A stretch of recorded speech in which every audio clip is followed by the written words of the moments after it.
Hola, bienvenidos y bienvenidas a esta nueva edición del podcast Voces con Eco, el podcast de la Escuela de Sostenibilidad de la Universidad Europea, donde sabéis que nos gusta traer voces casualmente con ese eco, que quiere decir voces que nos van a resonar, ¿no? Que van a decir cosas muchas veces inesperadas, que a lo mejor pues no las relacionamos en un principio con sostenibilidad y luego podemos ver cómo realmente cuando hablamos de sostenibilidad hablamos de equilibrio y hablamos de muchas disciplinas y muchos puntos de vista que suman ahí. Y bueno, hoy tenemos una invitada en este sentido muy especial que va a hablar de un tema que no habíamos abordado hasta ahora, y solo diré que vamos a hablar de parques de atracciones y entretenimiento y sostenibilidad como una capa en todo esto. Y le voy a pedir que se presente. ¿Quién eres? Hola, pues soy Isidora Díaz y soy la directora de Sostenibilidad y Seguridad y Salud del Grupo Parques Reunidos. A nivel personal soy de Murcia, creo que lo vais a notar en el acento, y soy una firme convencida de que el ocio y la sostenibilidad pueden y deben ir de la mano. Isidora, Parques Reunidos, bueno, yo cuando dijiste que venías al podcast estaba pensando, lo primero que me venía, ¿no?, es el reto grande que tenéis. O sea, Parques Reunidos, ¿cuánta gente va a los parques de atracciones? ¿Qué cantidad de personas movéis cada día? ¿Y cómo se maneja eso desde un punto de vista de sostenibilidad? Háblanos un poco, el reto que tienes delante. Pues sí, es un reto. Porque, bueno, el año pasado vinieron 20 millones de personas casi a nuestros parques. 20 millones. Operamos además en países diferentes. De manera que los retos que encontramos en España, ya sea a nivel ambiental o social, no son necesariamente los mismos que nos encontramos, por ejemplo, en Noruega. Y además tenemos también negocios que son diferentes. Tenemos parques de atracciones, donde uno de los impactos puede ser el uso de energía o la accesibilidad desde el punto de vista social de las atracciones, pero también operamos parques acuáticos, donde el agua toma un papel muy relevante, o parques de animales, donde actividades como conservación de la biodiversidad son también clave. Así que bueno, un reto, pero muchísimas cosas por hacer. Cosas muy distintas. Fíjate, y yo me pregunto cómo llega una a dedicarse a esto, porque ¿qué estudias, no?, para dedicarte a esto? Que a veces parece como que hay que hacer algo especial para dedicarse a sostenibilidad. No lo sé hasta qué punto. O sea, ¿cómo tú llegas? ¿Qué te mueve para dedicarte a esto? Pues mira, justo la semana pasada lo hablaba en una reunión del sector con estudiantes. Yo no sé si fui yo la que encontró la sostenibilidad o la sostenibilidad la que me encontró a mí. Pero lo cierto es que si miro hacia atrás, yo creo que siempre he trabajado en temas que estaban de una manera o de otra relacionados con sostenibilidad, aunque quizás no estuviera la palabra sostenibilidad en el nombre del puesto. Yo empecé trabajando en el sector de gestión de residuos, con un proyecto que en aquel momento era súper pionero, que era el uso de residuos como combustible en fábricas de cemento. Era un reto enorme, hablábamos de emisiones, pero no solo de emisiones, hablábamos de calidad del producto, de seguridad para las personas que estaban utilizando esos materiales.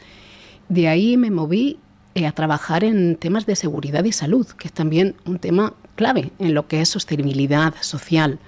He trabajado en innovación. Cuando trabajaba en desarrollo de producto, yo no pensaba en aquel momento que ese puesto fuese sostenibilidad, pero era desarrollo de productos que eran más respetuosos con el medio ambiente, que utilizaban productos reciclados, que permitían a la hora de tener una construcción que fuese más eficiente energéticamente.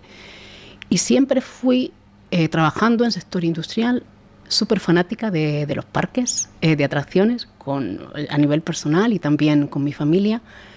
Y un día recibí una llamada para trabajar en Parques Reunidos y me dije, porque yo soy muy así, ¿y por qué no? Aunque todo el mundo pensaba que estaba un poco loca de cambiar a un sector tan diferente, pero me llamaba muchísimo la atención de poder hacer cosas pensando no solo en el empleado, no solo pensando en dentro, sino pensando también el visitante, en todas las personas que vienen a nuestros parques y cómo se puede comunicar esos valores relacionados con la sostenibilidad. Así que bueno, de momento aquí estoy disfrutándolo mucho. Qué bonito eso que acabas de decir, ¿no? El parque de atracciones, ya no solo el abordar desde el punto de vista de sostenibilidad esa operativa, sino el parque de atracciones como un lugar también donde igual podríamos decir que lo inspiracional es que las personas que lo visiten puedan incluso convertirse en embajadores de una cierta causa. Ese es el reto y a veces cuesta, porque aunque es verdad que todos solemos decir que estamos comprometidos con la sostenibilidad ambiental o con la parte social, luego cuando llega la realidad del día a día a veces nos cuesta y son pequeños detalles que vamos implementando, por ejemplo, eliminar el uso de plásticos de un solo uso, que es muy habitual en nuestro sector y es habitual en el sector de eventos. Al principio, cuando lo empezamos a implementar, nos encontrábamos con un cierto rechazo por parte de los visitantes. Bueno, pues ahora lo aceptan y al final esa es la clave, que no le estemos machacando ni al visitante ni a los empleados con la palabra sostenibilidad, sí, sino que vean que es una forma de hacer las cosas que trata de tener idealmente un impacto positivo en personas y en medio ambiente. Claro, me imagino también que tiene que ser complejo ese equilibrio entre lo medioambiental, pero también la parte social, la parte de gobernanza de los propios parques de atracciones. ¿Nos podías contar algún ejemplo de iniciativas que tengáis que vayan como en ese equilibrio entre lo social, lo medioambiental? Buscamos siempre que exista, como bien dices, ese equilibrio, porque las cosas están todas conectadas. En la parte ambiental estamos trabajando muchísimo en todo lo relacionado con minimización de residuos y gestión de cambio climático, que es muy curioso porque cuando llegué al sector y yo hablaba de cambio climático, todo el mundo decía, bueno, igual nos equivocamos contratando a esta loca que nos viene aquí hablando de cambio climático cuando no somos un sector que produce. Y por tanto, bueno, nuestro impacto no es grande, pero desde el punto de vista de riesgo nosotros sabemos que si hay mal tiempo, que si llueve, que si hace calor, no tenemos visitantes en nuestros parques, con lo cual el cambio climático es algo que está muy relacionado con nuestro negocio. En la parte social trabajamos muchísimo, por supuesto, todos los temas de seguridad de visitantes y los temas de accesibilidad. Para mí esto es algo como súper aspiracional, porque precisamente por motivos de seguridad, pues algunas atracciones no son accesibles para todo el mundo. Del mismo modo que tenemos restricciones de edad o de altura, pero realmente todo el trabajo que estamos haciendo, educando a las personas que trabajan en nuestros parques para que a veces sea simplemente una sonrisa, o si nos visita una persona con discapacidad, dirigirte a la persona, no dirigirte a su acompañante. Son pequeños detalles que pueden hacer una diferencia y realmente algo que nos motiva muchísimo esa parte social también. Tal como lo cuentas, está claro además que tienes como que manejar distintos lenguajes, ¿no? Porque estabas hablando de cuando hablabas tú de cambio climático, que al principio decían, bueno, ¿qué me estás contando si yo no soy tampoco el responsable o el mayor responsable de esto? Y sin embargo tú lo has transformado a otro lenguaje de, bueno, sí que nos afecta por el riesgo, ¿no? Que tiene en que se pueda usar. Entiendo que ahí la importancia del lenguaje, ¿no? Y de la comunicación es algo clave. Sí, en nuestro caso no es solo la importancia del lenguaje en el sentido de que, oye, estamos presentes en 10 países y al final hablamos distintos idiomas, pero yo siempre se lo digo a mis equipos y o a la gente que quiere dedicarse a temas de sostenibilidad. Es importante hablar el lenguaje del negocio y ser capaz de convertir, no siempre es fácil, las iniciativas al lenguaje en euros, que estamos en Europa, para que cada departamento entienda cómo ellos pueden tener una influencia positiva, idealmente. En unos casos es reducción de costes, en otros casos es creación de marca y reputación, en otros casos puede ser, como el ejemplo que te ponía de accesibilidad, atraer nuevos nichos de negocio. Entonces, creo realmente que es súper importante el trasladar ese lenguaje clásico de la sostenibilidad que te habla de emisiones, de metros cúbicos de agua, trasladarlo a euros, traducirlo a euros. Sí, desde luego, y que no es nada malo. O sea, yo creo que al final es algo también que forma parte del concepto sostenible, tal como está su definición en el diccionario, ¿no? El que también sea económicamente sostenible y que no por eso nos estamos pervirtiendo, ¿no? ni siendo menos sostenibles. Yo siempre lo represento así.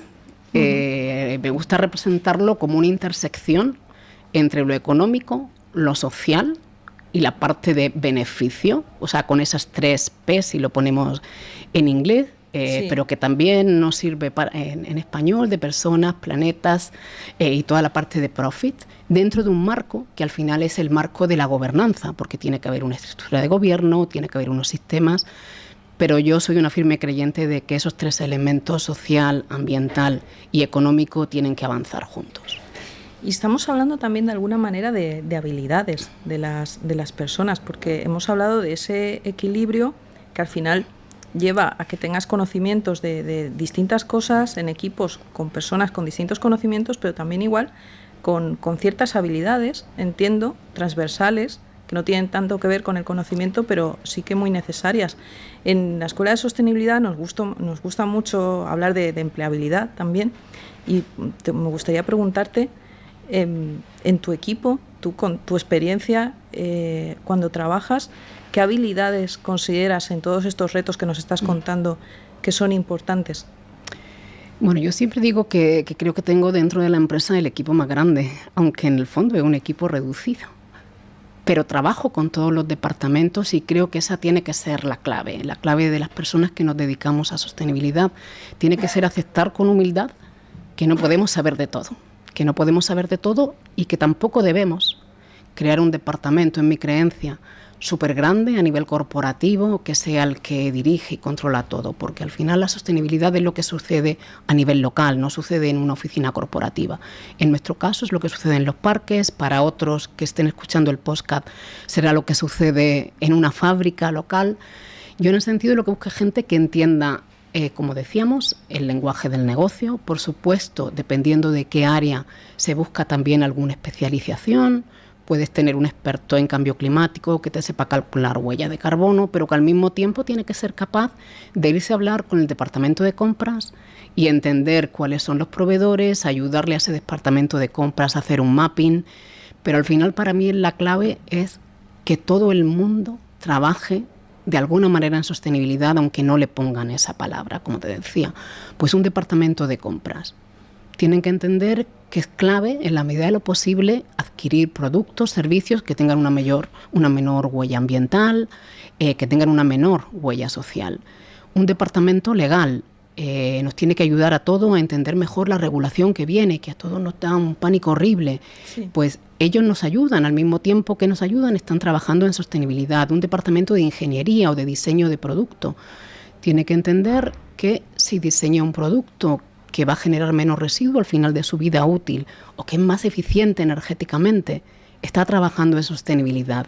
Y esa realmente es la clave, entender que, bueno, que todos en todas las profesiones pueden aportar algo.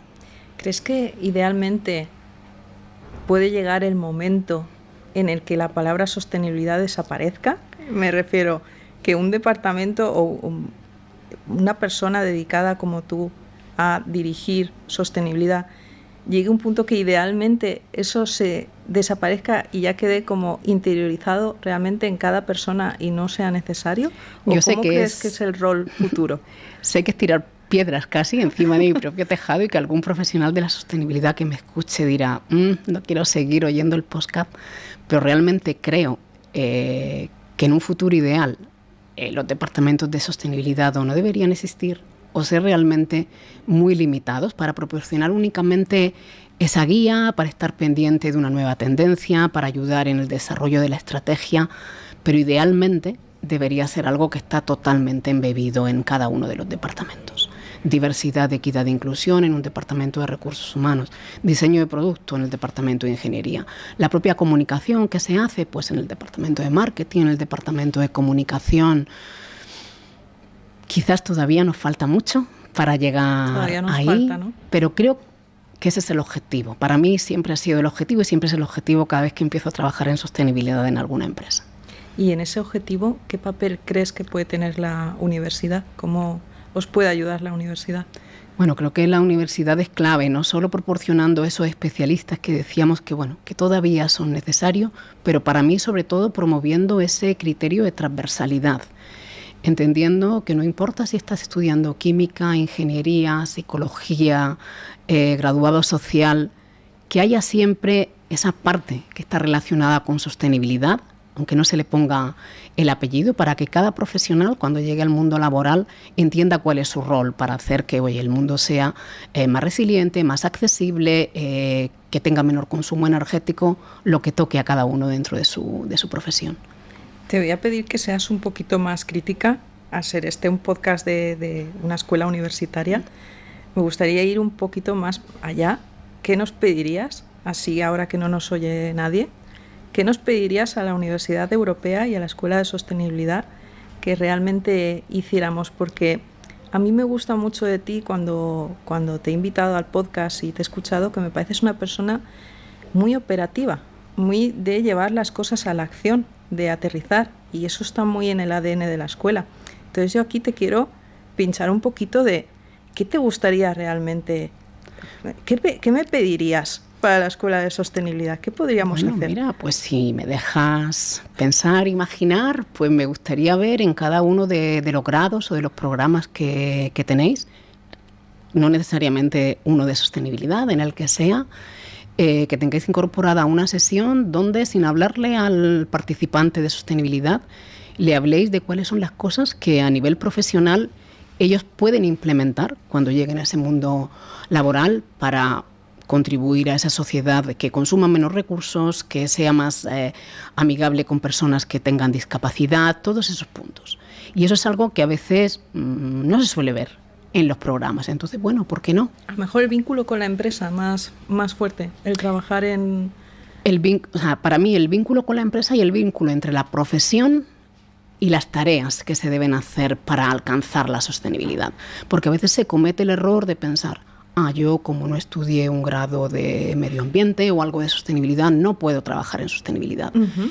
Y creo firmemente que eso es como erróneo, de base de partida. Entonces, bueno, esa integración es súper importante. El dejar a lo mejor una huella, ¿no?, en las personas que pasan por la universidad, que sean conscientes de que cada uno, desde su disciplina, realmente puede aportar. Que esto no va de hacer el curso en sostenibilidad, sino que realmente cada uno desde su ámbito, ¿no?, puede aportar. Despertar, yo diría, más que dejar la huella, despertar el deseo. Despertar el deseo de moverse, de llegar a una empresa, a la que sea, y tener el coraje, la paciencia, porque en esto de la sostenibilidad hay que tener mucha paciencia, de comunicar cuáles son sus ideas y de seguir insistiendo poquito a poco, siendo consciente, evidentemente, de los recursos, del contexto. No todas las empresas son iguales, no todas las cosas se pueden alcanzar a la misma velocidad, pero eso es lo que me gustaría, despertar el deseo y ver que finalmente, han sido capaces de implementar cosas. Aunque sean cosas pequeñas, al final el granito de arena de cada uno es lo que cuenta. Tal vez ver que no es una obligación, no es como algo, vaya, me vienen a traer más trabajo, ¿no?, sino realmente ver la parte positiva y el impacto y lo gratificante que puede llegar a ser esto, ¿no? Porque, bueno, yo creo que tú también eres un ejemplo y se nota cómo hablas de que para ti es algo gratificante. Para mí es súper gratificante, creo que tiene que ser el objetivo de los que nos dedicamos a esto. Cuando digo que es gratificante, no quiero decir que no haya días que realmente quisiera asesinar a alguien. Pero realmente se trata de tener ese objetivo de largo plazo, decir, aquí es donde quiero llegar, sé que realmente, me va a costar, y sobre todo celebrar las pequeñas cosas que se consiguen, que tal vez no sea el todo, no sea a donde quiere llegar, pero yo creo que es muy importante celebrar los pequeños hitos, los pequeños avances que hacemos en sostenibilidad en cada empresa. Totalmente. Yo, coincido con lo que estás diciendo mucho, porque también la visión en la Escuela de Sostenibilidad va por ese camino, ¿no?, que comentas de celebrar, de despertar el deseo, de que al final, es que yo misma, para mí, yo muchos días, efectivamente hay días que quieres matar a alguien, pero es que puede llegar a ser algo divertido, algo gratificante, algo que disfrutas, que celebras, que ves cómo la gente se puede implicar y que realmente puedes tener ese granito de arena que puedes aportar, ¿no?, que es algo real y que es algo aterrizado, y luego además los distintos puntos de vista tan enriquecedor, ¿no? Yo en este podcast me lo paso estupendamente porque vienen invitados de tan distintas disciplinas que es que me dan ganas de dedicarme como estudiar más o de profundizar, ¿no?, en las cosas que venís contando. Y fíjate, en ese sentido, Tenemos un juego que me gustaría invitarte a jugar, y es que, bueno, como al final estamos invitando a estas voces con ecos muy distintos, pedimos siempre a los invitados que dejéis una pregunta para el siguiente invitado sin saber quién va a ser, y a la vez os toca contestar la que dejó el anterior. Entonces tuvimos un invitado que nos dejó una pregunta que, bueno, te la voy a lanzar. Yo creo que es un poco complicada, te tengo que decir. Pero, a ver. Pues nos preguntó, él quería saber, para el invitado que viniera, cómo ve el futuro de los derechos humanos. Derechos humanos entendidos también como una parte importante cuando hablamos de sostenibilidad. ¿Cómo ves tú ese futuro? Bueno, yo te he comentado que creo en esa sostenibilidad con esas tres bolitas que tienen una intersección entre lo ambiental, lo social, lo económico, en ese marco de gobernanza, y los derechos humanos son clave. A veces cuando pensamos en derechos humanos, sobre todo en Europa, por ejemplo, tendemos a pensar que eso no es algo que va con nosotros y que tiene que ver con otros países. Pero bueno, derechos humanos son el derecho a un trato igualitario, es la seguridad y el trabajo decente. Entonces, los derechos humanos tienen que estar muy embebidos en esa parte social y sobre todo en cadena de suministro, que toda la parte de cadena de suministro, los proveedores a los que compramos, los proveedores que utilizamos para nuestros servicios, es súper importante que tengamos presente no solamente el impacto ambiental que tienen, sino también cómo ese producto que se está fabricando, donde se esté fabricando, puede tener un impacto en derechos humanos. Incluso si atamos a la parte ambiental, el derecho a un medio ambiente limpio es también un derecho humano, con lo cual, bueno, todo está ahí, todos los puntos están como muy conectados alrededor de la parte de derechos humanos. A lo mejor el futuro es esa visión más sistémica de lo que entendemos, ya no derechos humanos, derechos, ¿no? Eso es lo que a mí me gustaría ver, porque a veces pensamos eso en derechos humanos y pensamos que es algo, bueno, que quizás no va con nosotros o que va con otros países o que no pasa aquí. Pero como bien dices, tiene que ser esa idea sistémica, derechos. ¿Y qué pregunta te gustaría lanzar? Bueno, pues atándolo con lo que es mi sector, porque bueno, cuando hablamos de sostenibilidad, todos en el ámbito profesional, bueno, pues sabemos lo que hacemos y hablamos de lo que hacemos en el ámbito profesional, pero mi pregunta sería para quien sea el ponente en el siguiente podcast, en su tiempo de ocio, cómo aborda la sostenibilidad y cómo se asegura que también es sostenible en el tiempo de ocio y en el tiempo personal. Qué buena, sí, un poco lo que hemos estado hablando, ¿no? Que al final cuidáis ese equilibrio, lo que comentabas del parque de atracciones también como lugar de donde podemos salir con esa enseñanza, pero a la vez el equilibrio que nos piden, en un parque de atracciones, ¿no? Que hablábamos de la complejidad que tiene, ¿no? De lo que espera la gente, pero a la vez también lo que espera en muchos ámbitos, ya no desde el punto de vista de ocio, también como ciudadano, claro. En fin, una complejidad. Es una pregunta, parece sencilla, pero creo que es más complicada de lo que puede parecer, ¿no? Pero bueno, es una pregunta clave, porque al final se trata de llevar a cabo acciones que impacten positivamente no solo en nuestro entorno profesional, sino también en nuestro entorno personal, y es verdad que el entorno personal es muy, muy relevante de cara a realmente definirnos como personas que realmente cuidamos de la sostenibilidad de personas y de planeta. Pues va a ser muy chulo escuchar la respuesta, a ver quién tiene que responderla, porque también cada uno desde su experiencia, ¿no? Desde también su dedicación, creo que pueden salir ahí respuestas muy distintas. Isidora, no me gustaría terminar sin pedirte, pues, no sé, bueno, este podcast desde luego está abierto a muchas personas, pero nos escuchan muchos estudiantes universitarios, ya no solo de Universidad Europea. ¿Qué les dirías a esos chavales y a esas chavalas que tienen ahora mismo la inquietud, ¿no?, en torno a sostenibilidad? Puede ser desde distintos puntos de vista, pero que seguramente si están escuchando este podcast es por eso, porque tienen esa inquietud. ¿Qué te gustaría decirles? ¿Qué mensaje les dejarías? Pues yo me animaría a decirles que se animen a trabajar en ámbitos relacionados con la sostenibilidad sin importar cuál sea el grado que estén haciendo ahora mismo. Porque no importa si vienes de finanzas, pues puedes trabajar en financiación sostenible, si vienes de ingeniería, puedes trabajar en desarrollo de productos, si vienes de recursos humanos, puedes trabajar en temas relacionados con engagement de empleado o en accesibilidad. Entonces, le animaría a que piensen desde su carrera, desde aquello que pensaron que era lo que les motivaba, cómo pueden contribuir a un medio ambiente más verde, como suele decirse, a una sociedad que sea más justa y más inclusiva. Pues muchísimas gracias, muy interesante escucharte. Creo que, desde luego, si hablamos de voces con eco, la tuya indiscutiblemente es una voz con eco, además con un tema, yo creo, muy atractivo y nuevo, que no habíamos hablado aquí. Súper interesante lo que nos has contado y bueno, ojalá te animes también a más veces visitarnos y que podamos seguir conversando. Pues encantada, muchísimas gracias y acepto la invitación para la siguiente.